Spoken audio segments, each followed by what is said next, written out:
Bom dia, a paz do Senhor, irmãos. É uma alegria estarmos aqui para aprender mais de Deus. Mais um ano. E como é ano novo, tem série nova na IBNJ.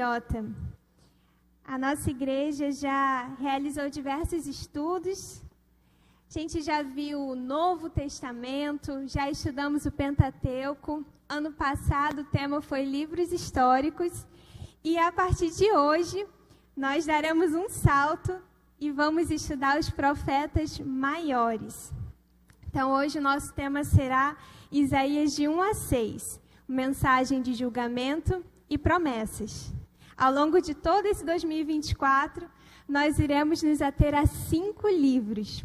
Isaías, Jeremias, Lamentações, Ezequiel e Daniel.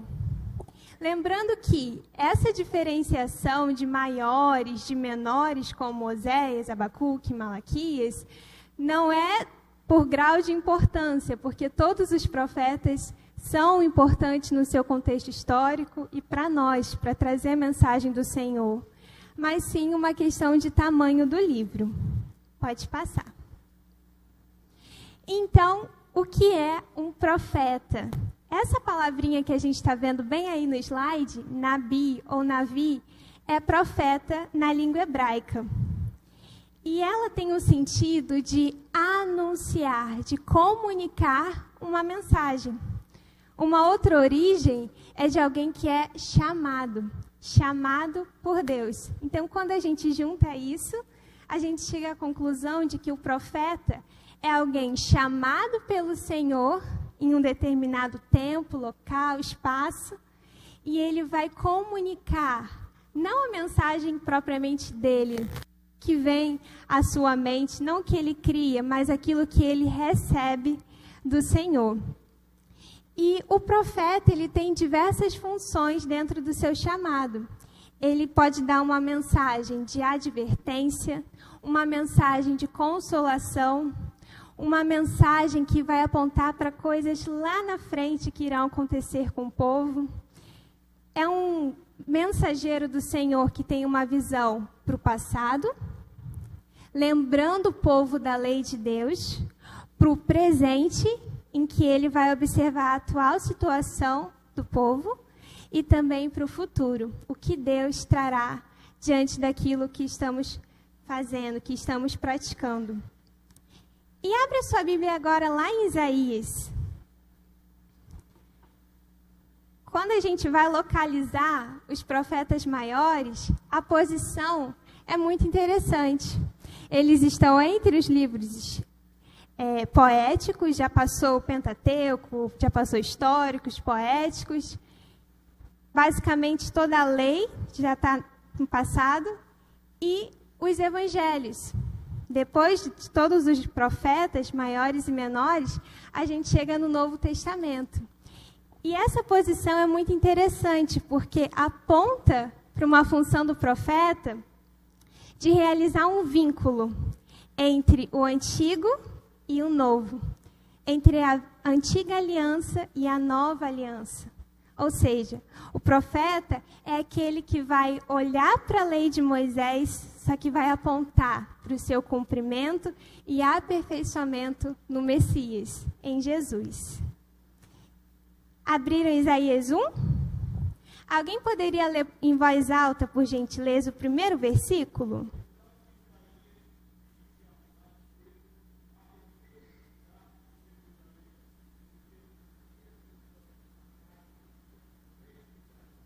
Perfeito, obrigada, irmão.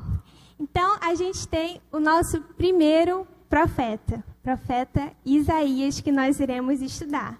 Ele era filho de Amós e ele é chamado no contexto dos reis de Judá. Pode passar, por gentileza? Os reis que eram, após a morte do rei Uzias, Jotão, Acais e Ezequias. Então, a gente vai ver como que era o profeta e a profecia, antes de adentrarmos a mensagem dele. Isaías significa o Senhor é salvação. O Senhor salva. E esse é um tema que vai permear todo o seu livro. Como o Senhor salva o seu povo. Como o Senhor também nos salva. E ele tinha família. A Bíblia conta que ele era filho de Amós, como nós lemos nesse primeiro versículo. E ao longo do livro também é mencionado que ele tinha esposa, que é chamada de a profetisa. Ele teve 2 filhos com ela, um chamado Sear-Jazub e o outro chamado Maer-Salal-Hasbaz, que tiveram nomes simbólicos sobre o que aconteceria com o Judá. E ele foi um profeta diferenciado. Ele exerceu uma influência muito grande sobre os reis de sua época. Ao longo da Bíblia, a gente vê profetas com diversas atividades, diversos ofícios. Isaías, em especial, ele tem uma posição política até. Alguns estudiosos pensam até que ele era um membro da aristocracia porque ele tinha muita facilidade de entrar em contato com os reis, com os sacerdotes, de entregar a mensagem e de até convencer, a ponto de influenciar nas decisões que eram tomadas em Judá. E isso já traz um grande ensinamento para nós. A Bíblia fala de profetas que foram gestores, por exemplo, Daniel, juízes como Débora, posições de influência na política como Isaías, pastores no campo como Amós. Ou seja, independente do nosso ofício, a nossa função é anunciar a mensagem do Senhor. Ele nos chama e nos coloca em lugares estratégicos para que a gente possa cumprir o nosso chamado. E a Bíblia não traz detalhes exatos sobre como foi a morte do profeta Isaías, mas existe uma antiga tradição judaica que fala sobre ele ter sido cerrado ao meio. E lá em Hebreus 11:37, o autor do livro realmente menciona que um dos servos do Senhor sofreu essa tortura, essa morte. A gente não sabe com certeza se foi Isaías ou não, mas existe essa história. E quanto à profecia? Quem é esse profeta? O que ele vai trazer para nós? A profecia de Isaías remonta a 738 a.C., muito tempo antes de Cristo nascer.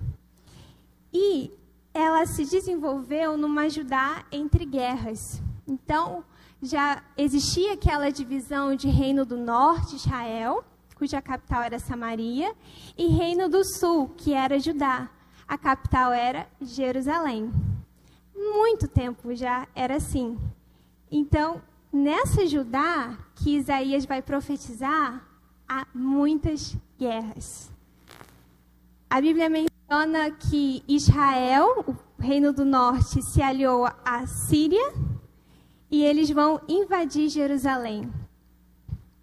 Tempos depois, a Assíria também invade cidades fortificadas de Judá.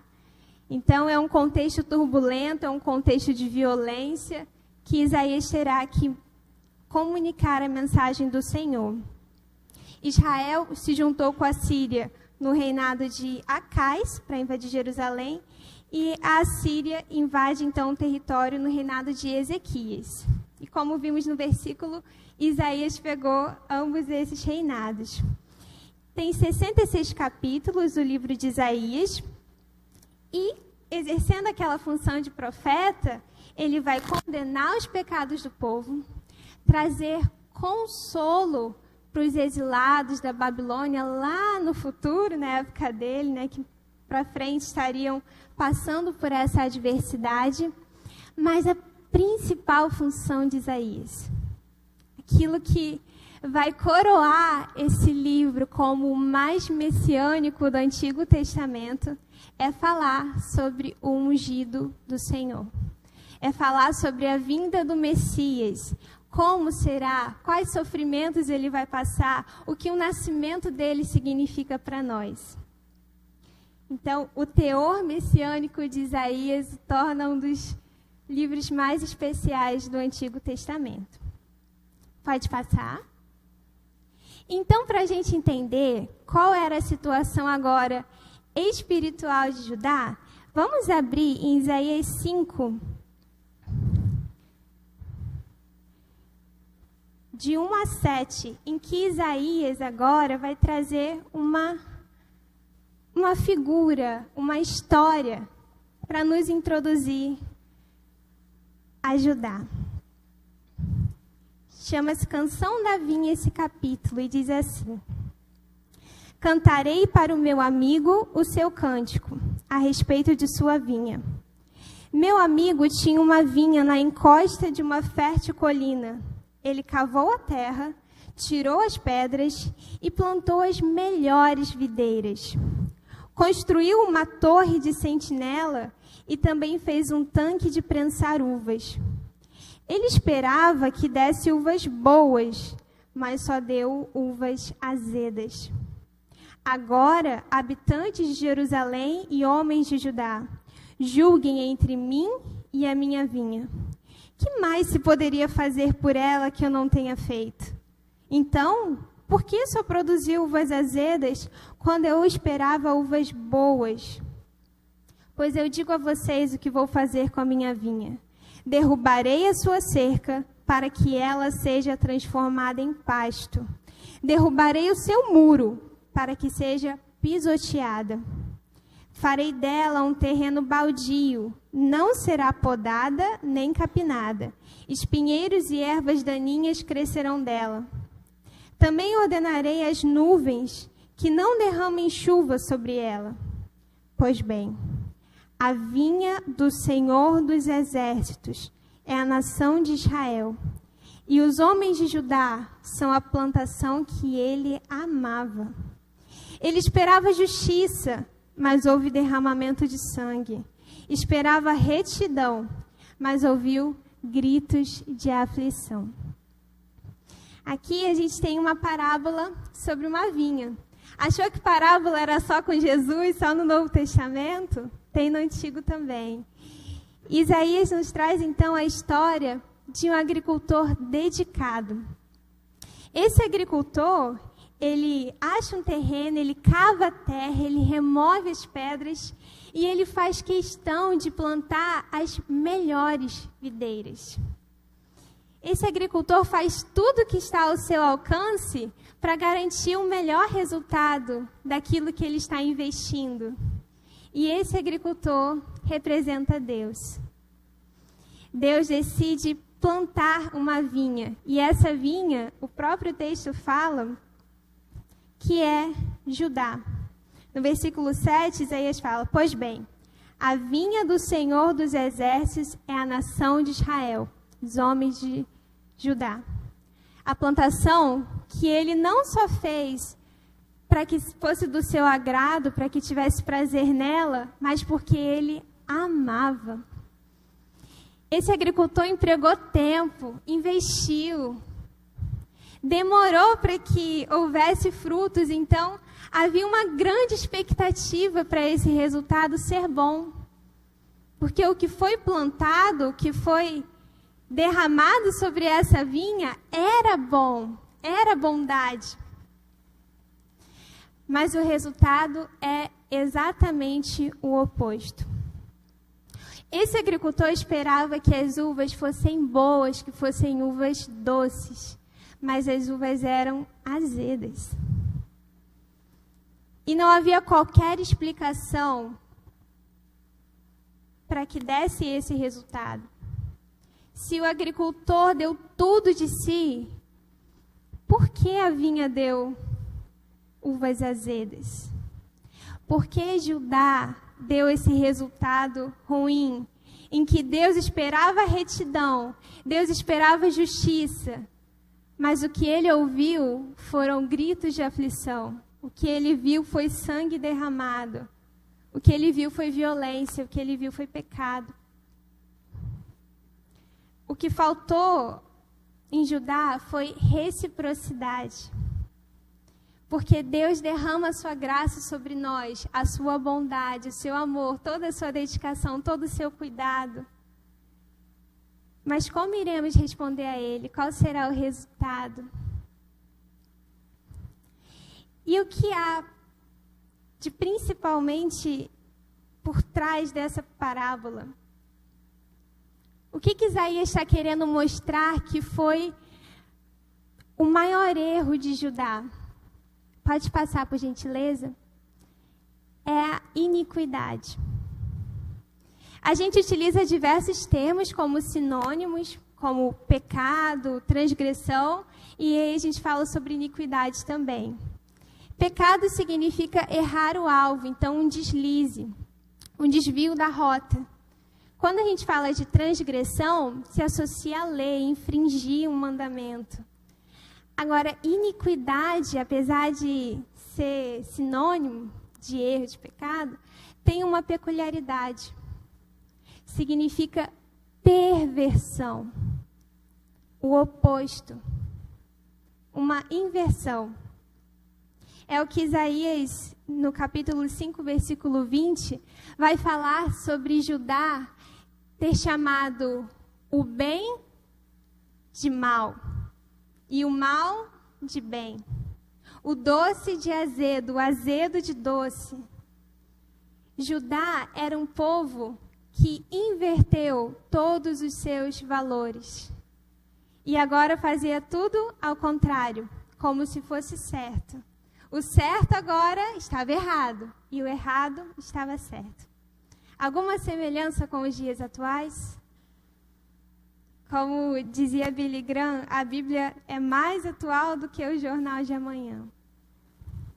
Essa iniquidade, essa perversão se manifestava de diversas formas que Isaías vai descrever no capítulo 1. Você pode acompanhar aí os versículos 1 a 1 na sua Bíblia? A iniquidade de Judá se manifestava com rebeldia.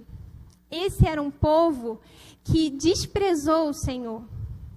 O povo de Judá se revolta. E era como se eles não reconhecessem o próprio Deus. Eles deliberadamente decidem seguir o próprio caminho, fazer as próprias escolhas e já não davam importância ao Senhor e à sua vontade. Eles decidiram viver do próprio modo, à sua própria maneira. Um outro pecado foi a hipocrisia. Isaías menciona no capítulo 1 que Judá, apesar de realizar tantos erros, tantos pecados, sem se arrepender, permanecia com tradições.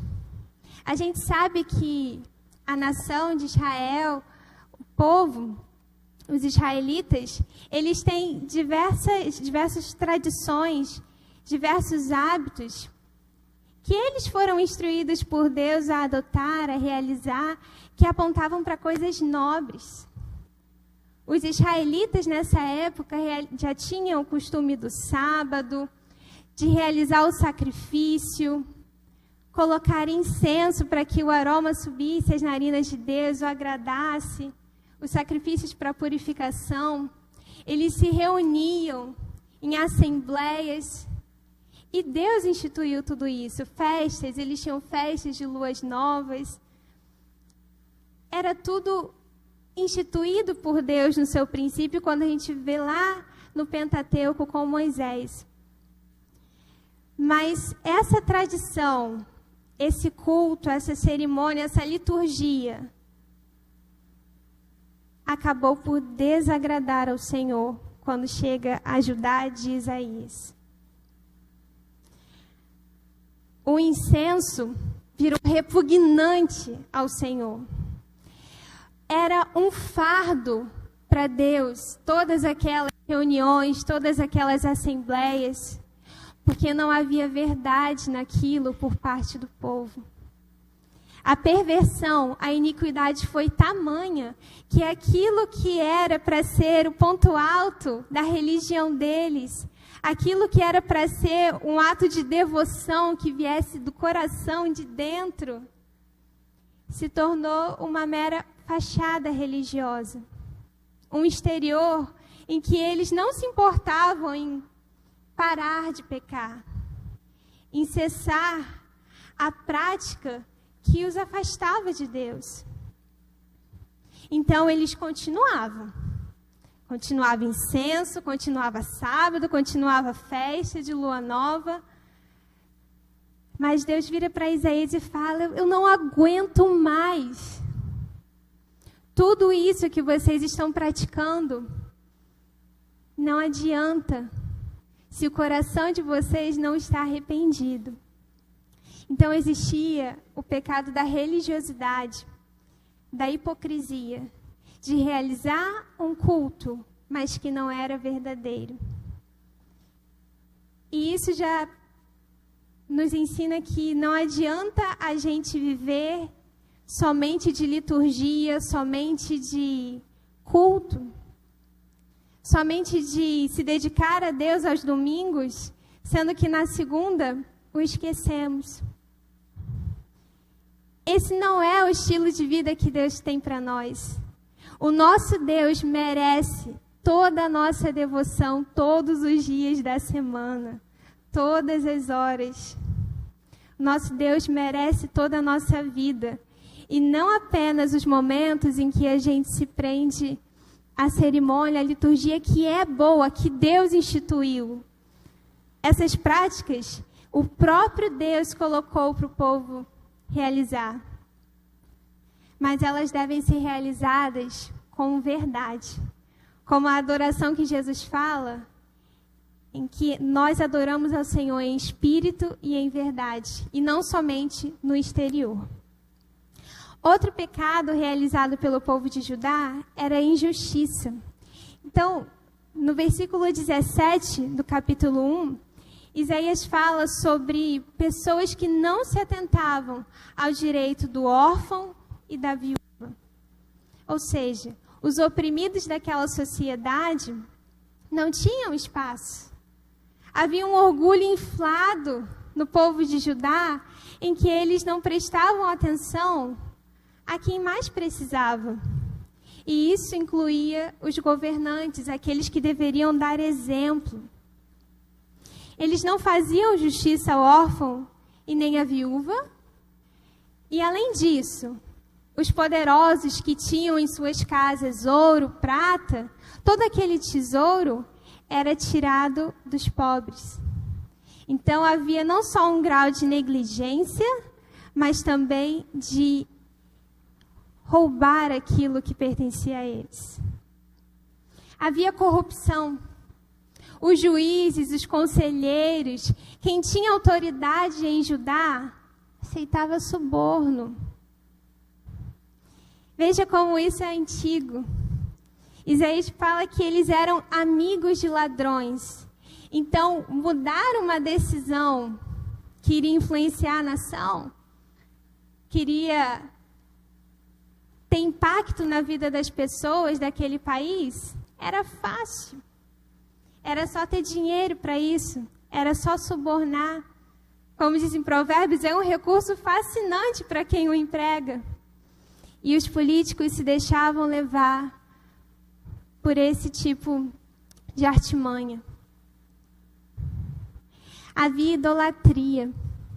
O povo de Judá ainda tinha jardins sagrados, que eram espaços em que eles adoravam a deuses, a ídolos da fertilidade, para que tanto os campos, as plantações, como também o pasto, os animais fossem fecundos e desse um retorno financeiro bom a eles.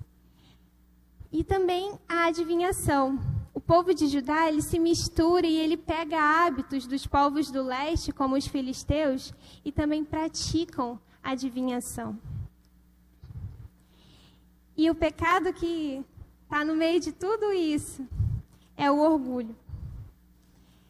Em Isaías 3:9, nos é dito que eles tinham um olhar altivo e já estavam praticamente como Sodoma e Gomorra.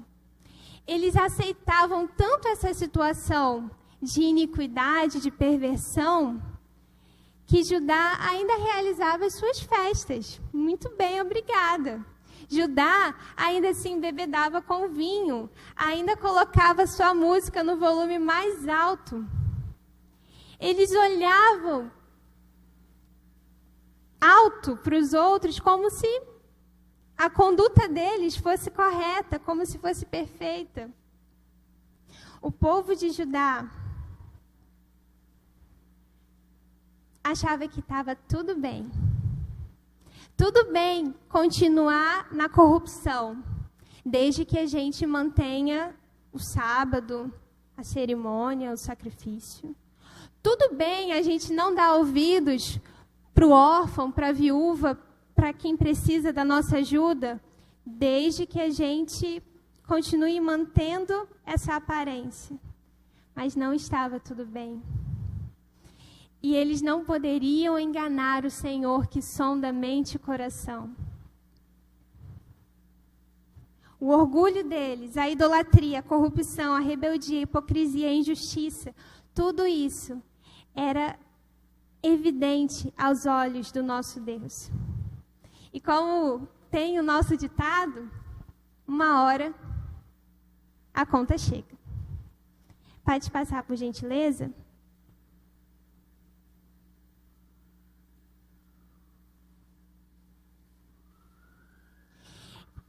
E o decreto de juízo veio em Isaías 5, 26.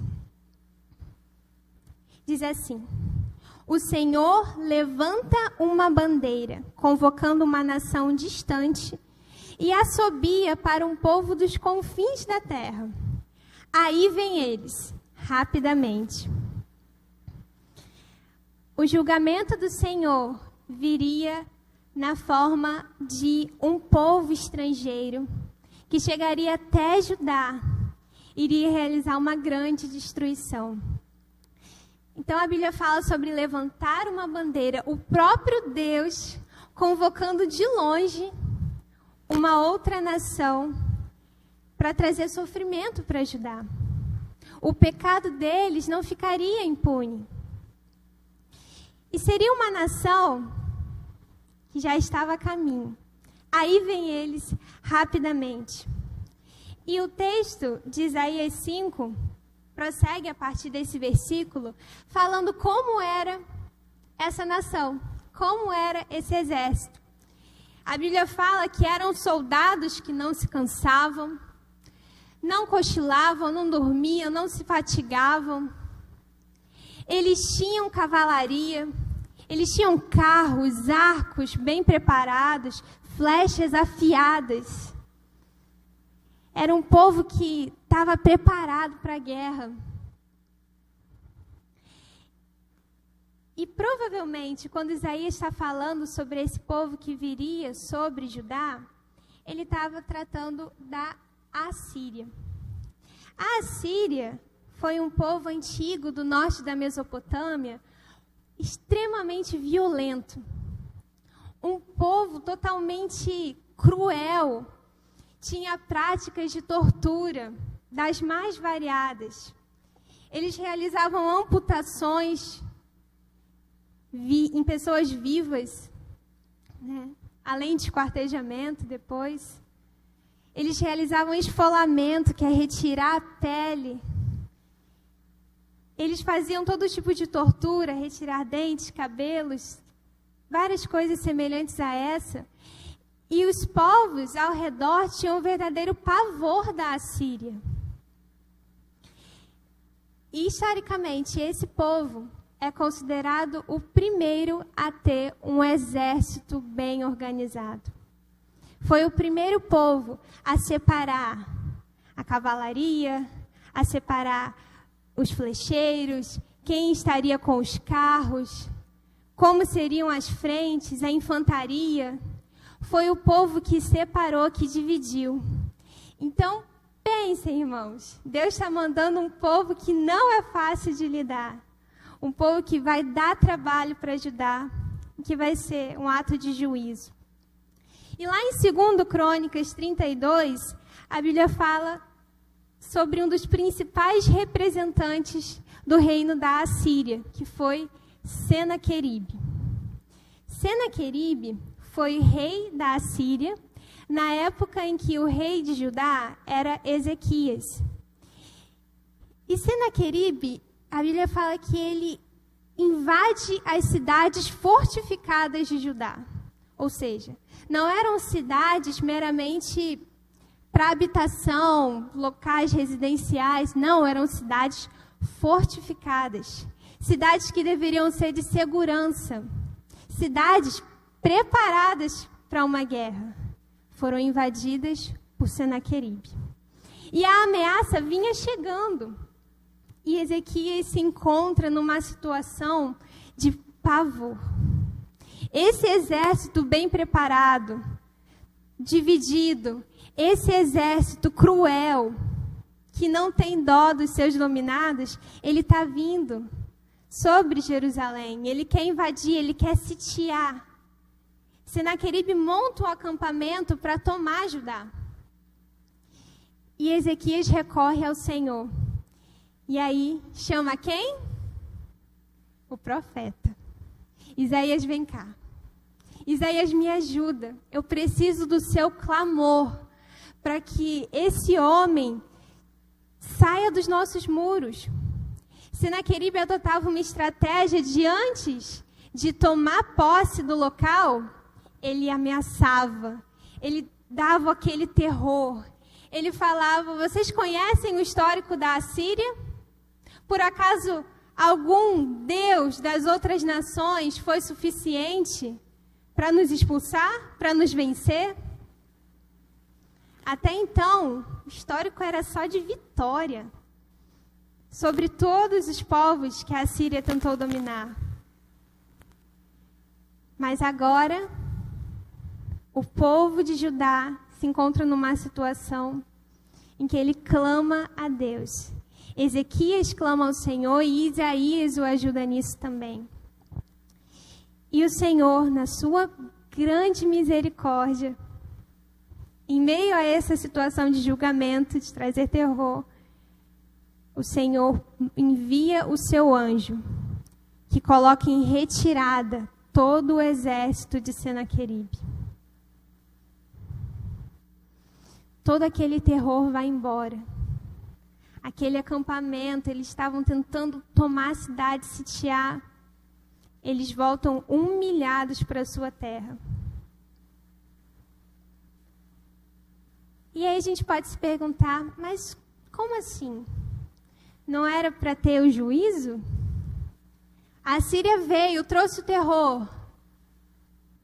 Mas Jerusalém não foi destruída totalmente ainda. Por quê? Depois do rei Ezequias, vieram outros. Veio Manassés, Amon, Josias, Joacás, Joaquim e Zedequias. Aproximadamente um século depois de Isaías, veio Jeremias. E após a queda do império da Assíria, do reino da Assíria, veio o império babilônico. E aí sim, a destruição de Jerusalém foi completa. Chegou o período em que Judá foi levada para o exílio, lá na época do profeta Jeremias. E então, Judá entende que os seus pecados foram punidos pelo Senhor. Mas esse já é um assunto para outra EBD, sobre o exílio de Judá. Só mesmo para a gente entender que o Senhor é um Deus justo. E por mais que leve um certo tempo, Ele vai realizar aquilo que Ele prometeu. A Assíria veio, e depois do terror assírio veio a Babilônia, que trouxe uma grande destruição para os israelitas. Pode passar, por gentileza.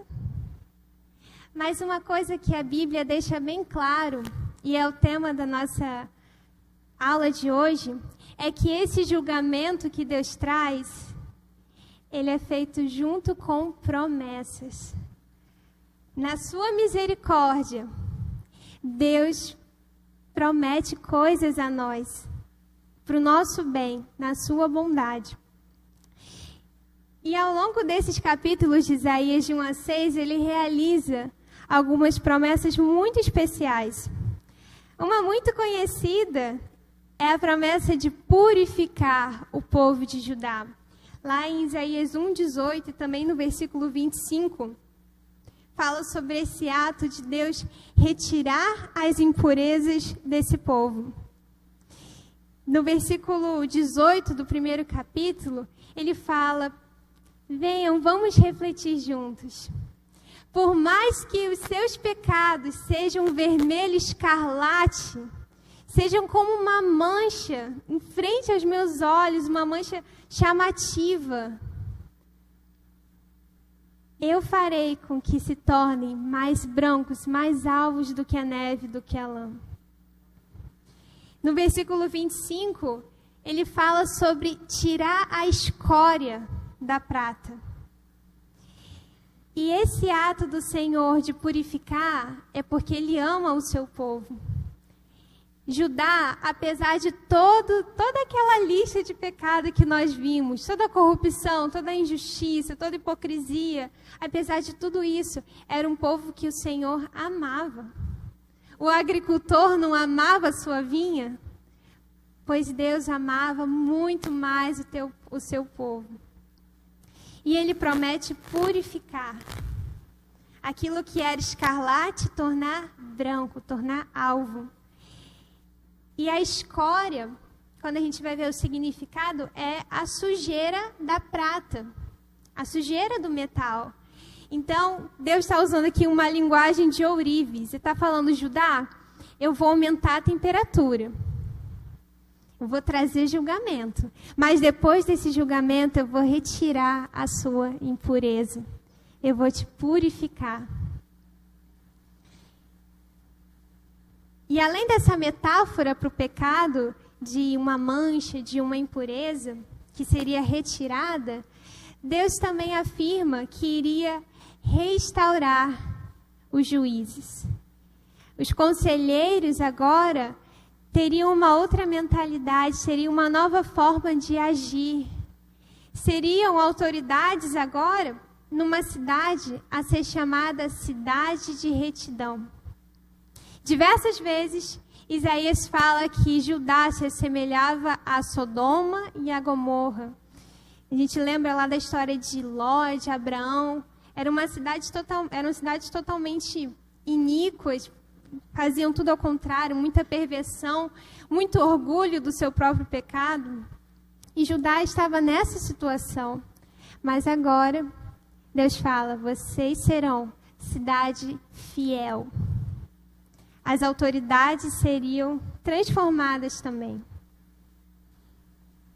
E uma promessa gloriosa que ele faz é a de exaltar essa nação. De que forma? Isaías 2, de 1 a 5, começa falando sobre o monte do Senhor. Era um lugar alto, um lugar elevado, acima das colinas, glorioso. Um lugar em que, no futuro, nações de toda a terra viriam ao monte do Senhor para ali aprender a lei ensinada em Judá. Isaías fala sobre esse lugar em que não haveria mais guerra. As nações viriam para aprender e para serem julgadas no monte do Senhor.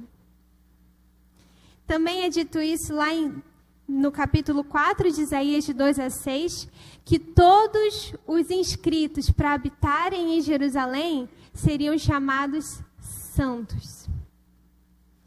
E essa promessa de exaltar, desse lugar em Judá, em Jerusalém, do monte do Senhor, também é repetida por outro profeta. Miqueias 4, de 1 a 5, traz praticamente o mesmo texto do profeta Isaías.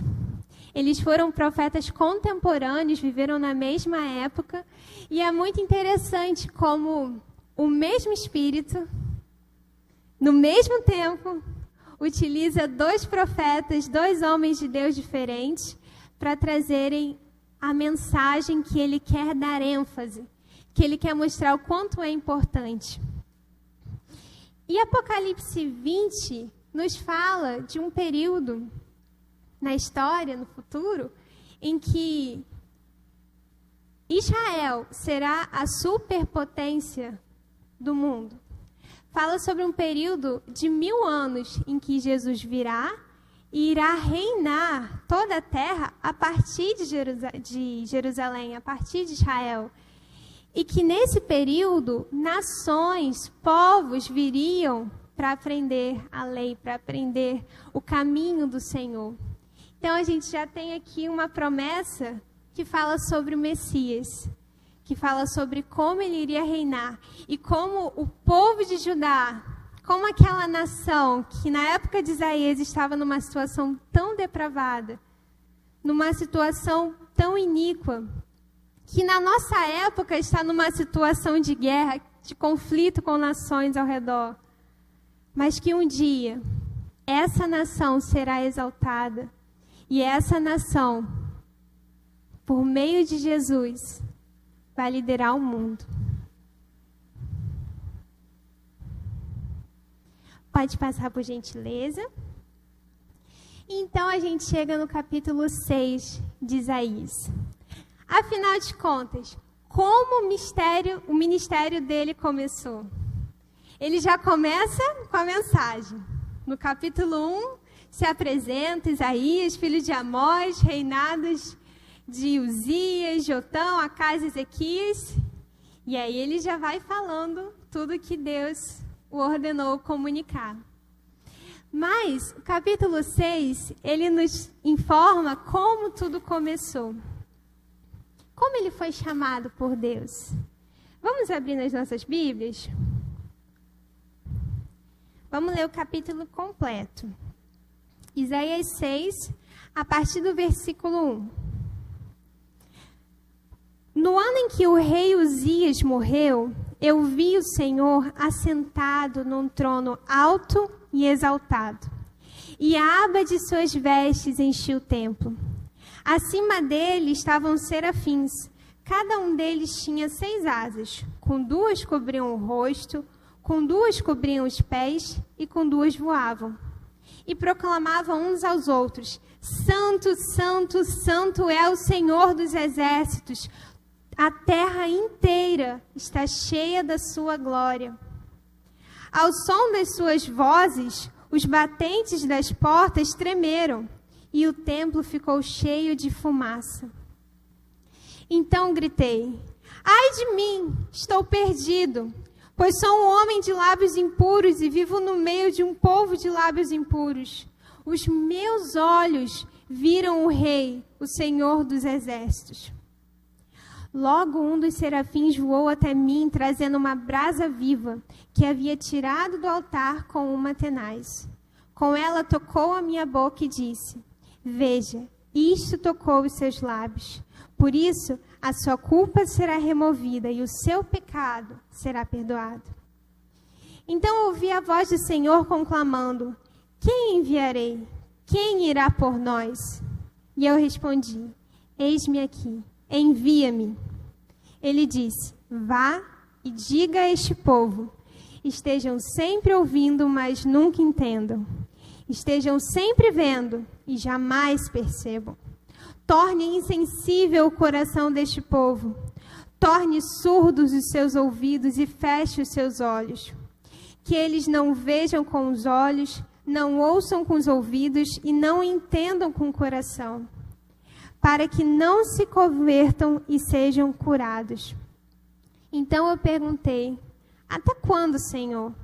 E ele respondeu: até que as cidades estejam em ruínas e sem habitantes, até que as casas fiquem abandonadas, os campos totalmente devastados, até que o Senhor tenha enviado todos para longe e a terra esteja totalmente desolada. E ainda que 1/10 fique no país, esses também serão destruídos. Mas assim como o terebinto e o carvalho deixam um tronco quando são derrubados, assim a santa semente será o seu tronco. Então Isaías é chamado pelo Senhor, é convocado para ser um nabi, um profeta de Deus, para trazer uma mensagem de julgamento e promessas. E ele nos traz uma visão do trono, uma visão gloriosa. E fico tentando imaginar como deve ter sido para Isaías viver essa experiência. A Bíblia fala que várias pessoas na Bíblia tiveram uma visão do trono, outros profetas também, como Ezequiel. E Isaías, então, teve um encontro com Deus de uma maneira totalmente exaltada, totalmente repleta de glória. Então, para tornar essa visão de Isaías, para a gente conseguir ter uma noção, imaginar como foi, eu trouxe um pequeno videozinho, consegue passar aí? Para a gente prestar atenção nas etapas pelas quais Isaías passou, e depois a gente vai parte a parte entendendo o que o Senhor quer falar conosco hoje, amém? Deixa eu passar.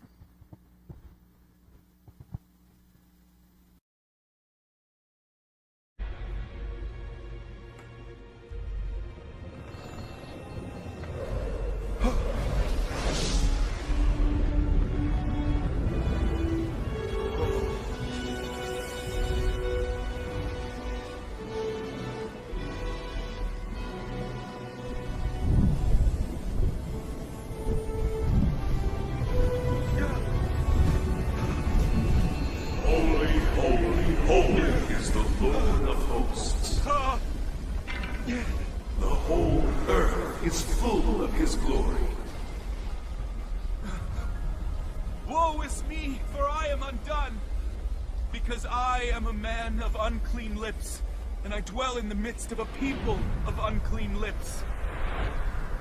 For my eyes have seen the King, the Lord of hosts.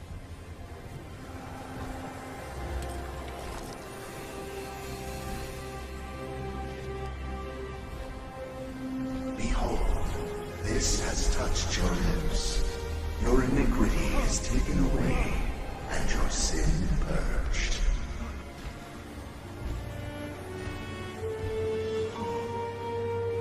Whom shall I send? And who will go for us?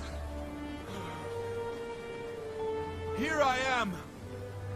Send me. Da mídia. Então essa é uma pequena animação para nos ajudar a imaginar, a visualizar o que Isaías viveu. Então os irmãos viram ali qual foi a sequência. E no texto nós lemos que tudo isso aconteceu no ano em que o rei Uzias morreu. A Bíblia nos fala mais sobre como foi esse rei Uzias lá em 2 Crônicas 26, versículo 4. Pode passar o slide? Falando que ele foi um rei bom. Ele foi um rei que andou inicialmente nos caminhos do Senhor. Esse foi um fato marcante para que Isaías falasse: nesse ano eu vi o Senhor. E por que no ano em que o rei Uzias morreu?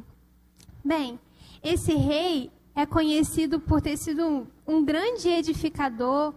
Ele aumentou a segurança de Jerusalém, fortificou cidades, cavou cisternas. Foi um rei que trouxe grandes avanços para a nação. E ele andava nos caminhos do Senhor. Ele recebeu um bom exemplo do seu pai, rei Amazias. Mas, apesar de ter um início brilhante, no final, ele teve uma grande tragédia por conta de seu próprio pecado. Um dia, o rei Uzias entrou no templo do Senhor e acende um incenso, que era tarefa exclusiva do sacerdote. Era terminantemente proibido oferecer incenso a Deus sem ser um sacerdote. E Uzias, com orgulho já por ser um bom rei, um rei que conseguiu fama em lugares distantes, ele faz isso. achando que ele poderia realizar qualquer coisa que quisesse. Mas não era assim. E então Deus manda o juízo ali mesmo, e ainda com o incensário na mão, aparece na testa do rei Uzias lepra, na frente de todos, na frente dos sacerdotes que vieram repreendê-lo e que o retiraram dali na mesma hora. E esse rei tão grandioso passa a viver isolado até a sua morte. É nesse contexto que Isaías é chamado, no ano em que o rei Uzias morre. E a morte do rei Uzias possivelmente trouxe uma certa decepção para o povo de Judá. Como que a gente tem um rei tão grandioso, mas que no final da sua carreira tem um erro assim? E agora? O que vai ser se o trono de Jerusalém está desocupado? Então é nesse tempo que Isaías é chamado. E a visão que Isaías tem é de um trono. Não do trono de Jerusalém físico, daquele palácio, mas do trono do universo.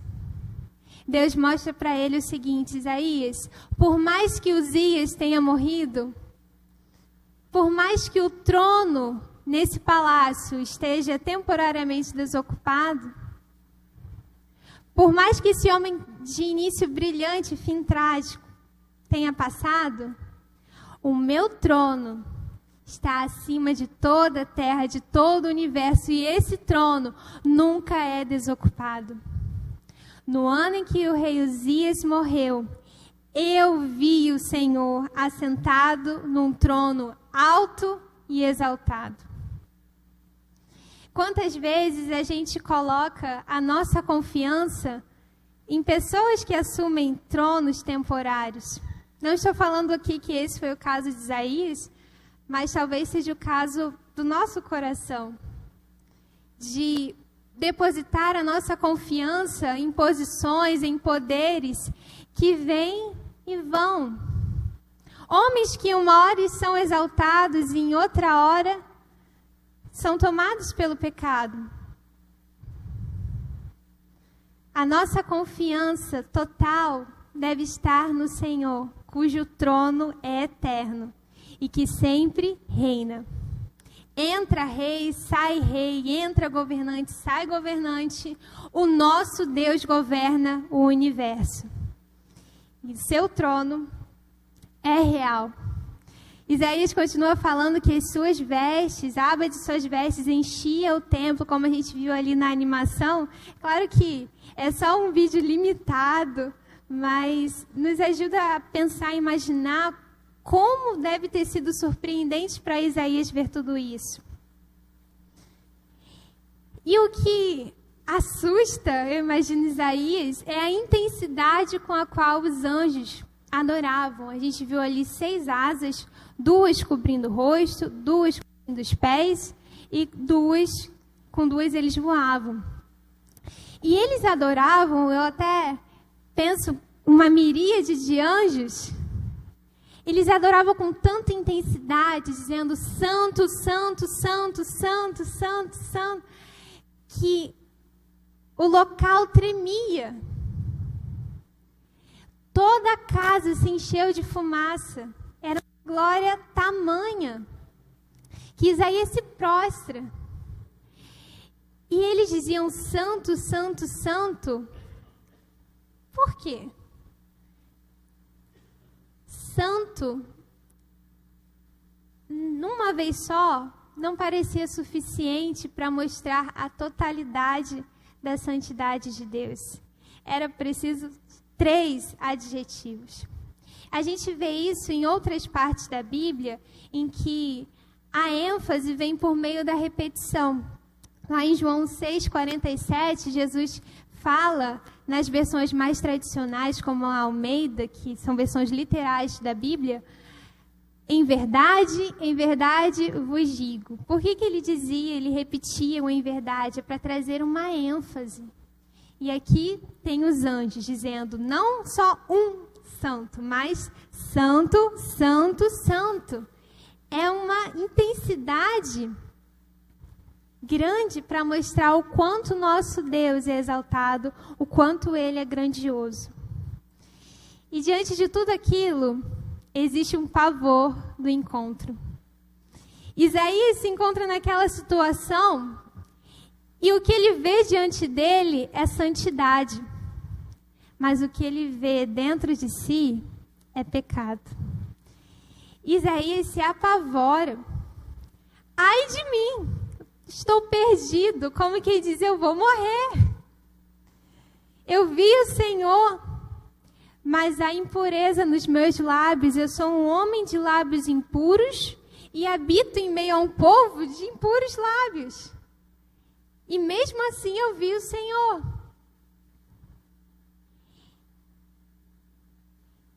Quando eu era pequena, quando eu era criança, eu sonhava assim, imaginava, o que eu vou fazer quando eu encontrar Jesus no céu? Quando eu ter a oportunidade de ver a Deus, o que eu faria?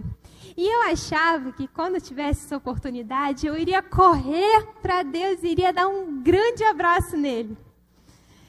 Mas aí eu li Isaías 6 e vi que não era bem assim.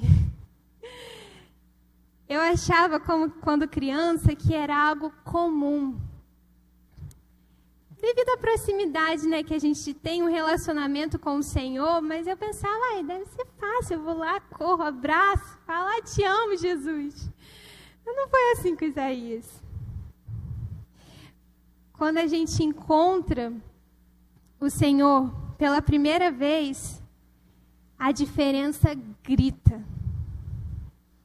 Isaías se enche de medo. E outra pessoa que também teve um encontro com Deus foi o apóstolo Pedro. A gente lembra lá de Lucas 5:8, que depois da pesca maravilhosa, do milagre que Jesus realizou, qual foi a reação dele? Afasta-te de mim. O Senhor é um homem santo. Eu sou pecador. Isaías tem uma reação de estou perdido no Antigo Testamento, diante do trono do Senhor, e Pedro tem no Novo Testamento também, diante de Jesus. Sai de perto de mim, é incompatível.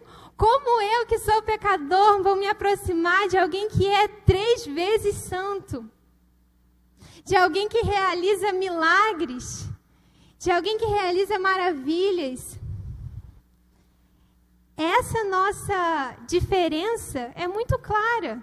E, de fato, não dava para ser como no meu sonho de criança. Não dava para a gente se aproximar e abraçar logo de cara ao Senhor. Porque havia impureza. E o pecado cria esse grande abismo em que para nós é impossível chegar a Deus sem sermos antes purificados pelo sangue de Jesus.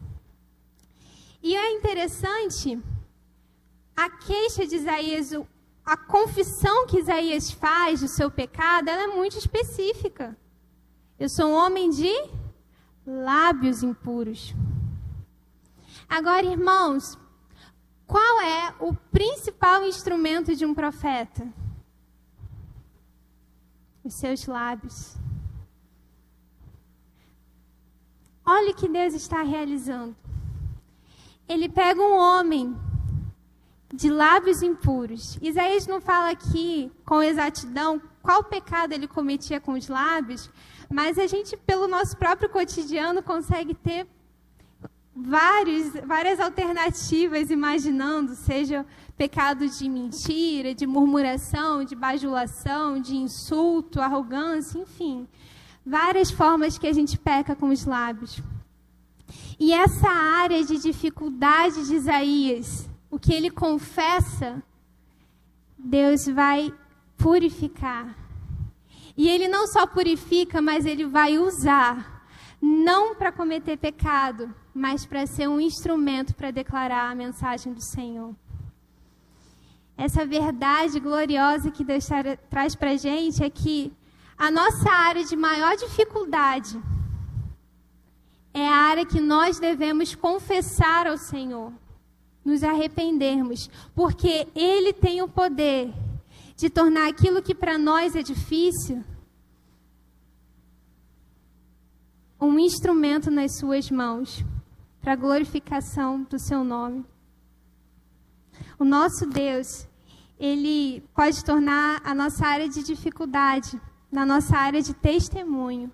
E foi assim que Ele fez com Isaías. Os lábios que antes eram impuros se tornaram lábios que declaram a mensagem do Senhor. E o texto prossegue falando sobre o uso da tenaz. A gente teve uma noção ali pelo vídeo desse instrumento que era um grande, como se fosse um grande alicate com braços bem longos, que o anjo pega as brasas vivas e coloca nos lábios de Isaías.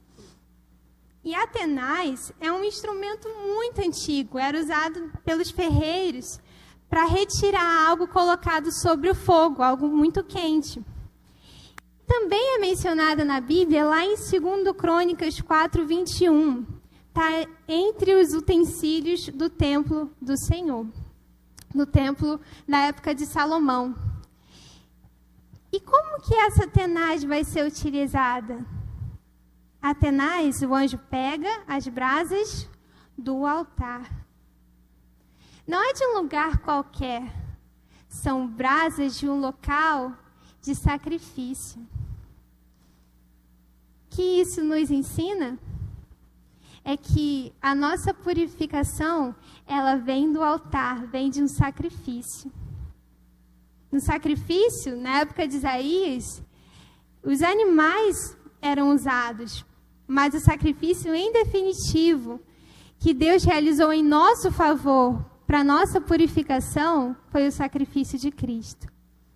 E quando nós cremos, quando nós recebemos essa purificação do Senhor, Ele agora nos chama.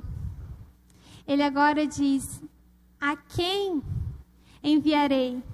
Quem há de ir por nós?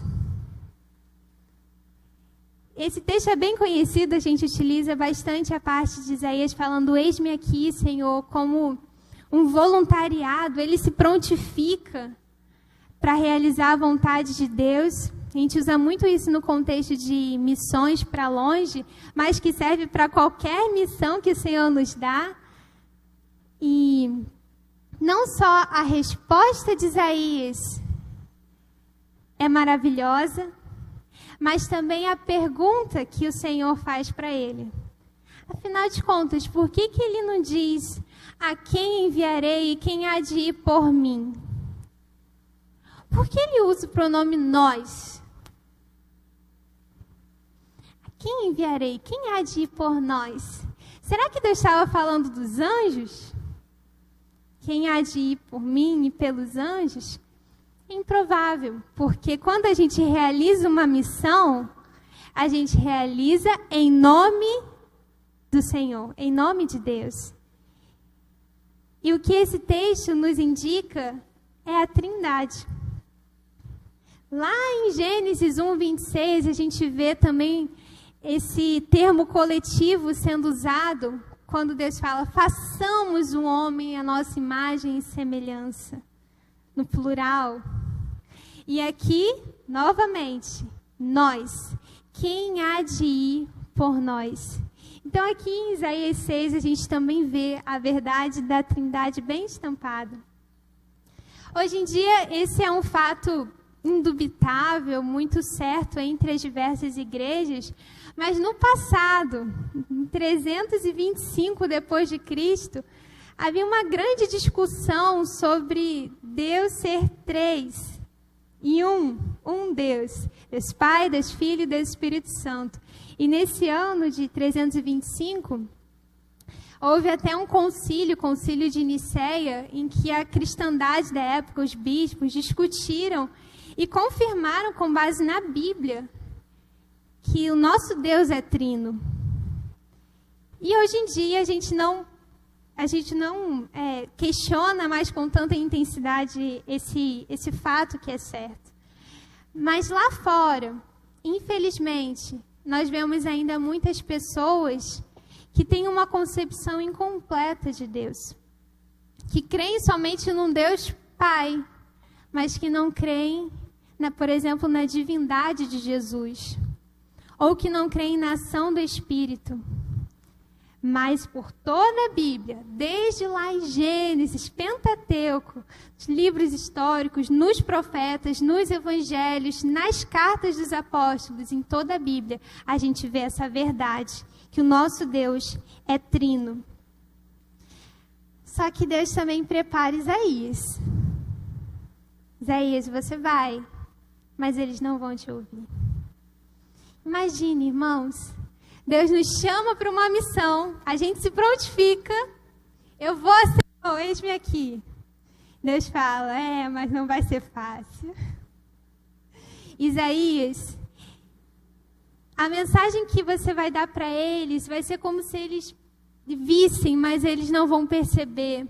Eles até vão escutar com os ouvidos, mas vão parecer surdos.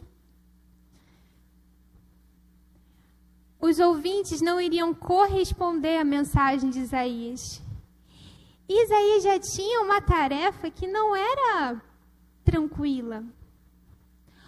Como profeta, ele iria condenar os pecados do próprio povo. O povo dele, seus compatriotas. E além disso, não haveria reciprocidade, não haveria ouvintes preparados para ouvirem e se arrependerem dos seus pecados. Esse trecho que nós lemos em Isaías 6, sobre ver e não perceber, escutar, mas não ter a mensagem dentro de si, esses ouvintes surdos, esse trecho também é mencionado por Jesus lá em Marcos 4:12, quando os apóstolos o questionam, mestre, por que você fala conosco por meio de parábolas? E aí Jesus usa esse texto aqui de Isaías para falar a vocês, os discípulos, foi dado a conhecer o mistério do reino de Deus, mas aos outros, eles são insensíveis à palavra de Deus, ao significado de tudo isso. Quão grande deve ser a nossa gratidão a Deus por Ele ter aberto o nosso entendimento para a sua mensagem. E quão grande também é a fidelidade de Isaías em realizar a missão, apesar de tudo isso. Quando Isaías está terminando esse encontro com Deus, essa visão do trono, ele pergunta a Deus, até quando? Até quando eu vou ter que estar dando essa mensagem que por vezes é de julgamento, é também de promessas, mas é uma mensagem dura, que vai doer no povo, e o povo não vai me ouvir, o povo não vai se arrepender totalmente. Até quando? E Deus fala que seria até a destruição vir sobre Judá. E no nosso caso, quando Deus nos chama para realizar algo, até quando a gente deve cumprir o que Deus falou? Será que é até quando as pessoas nos ouvirem? Será que é até quando darem atenção à nossa mensagem? Até quando recebermos reconhecimento por isso? Não. É até quando o Senhor decretar. No caso de Isaías, foi até a destruição. E Isaías morreu muito tempo depois, e a destruição maior ainda viria com o Império Babilônico. Mas ele foi fiel ao Senhor e entregou a sua mensagem. Pode passar? E conosco? A gente viu aqui profeta e a sua profecia, a sua mensagem, Isaías e Judá. E apesar dessa história ser a deles, e a gente sempre deve ler o texto bíblico com esse foco no cenário, no tempo em que se passa, essa história tem um paralelo também com a nossa, se assemelha à nossa história com o Senhor. Assim como Judá, nos encontramos em meio a diversos pecados de injustiça, corrupção, idolatria, rebeldia, tantos outros. Assim como Judá, a gente precisa de purificação. E Deus nos proveu o sacrifício perfeito no altar, no Calvário, que tomou o nosso lugar. E Ele sofreu o julgamento que era nosso. Jesus, quando se entrega por nós no Calvário, ali o julgamento de Deus sobre nós estava sendo executado. E nessa substituição, Ele nos purifica. Em Tito 2,14 fala: Cristo se entregou por nós, a fim de nos remir de toda maldade e purificar para si mesmo um povo particularmente seu, dedicado à prática de boas obras. O Senhor já nos purificou. Assim como Ele purifica Judá e torna mais alvo do que a neve, a Bíblia fala em Apocalipse que bem-aventurados, felizes são aqueles que lavaram as suas vestiduras no sangue do Cordeiro e usam agora vestes alvas, vestes brancas, sem pecado algum. O nosso Senhor realizou essa grande obra por nós, assim como para Judá, o seu povo.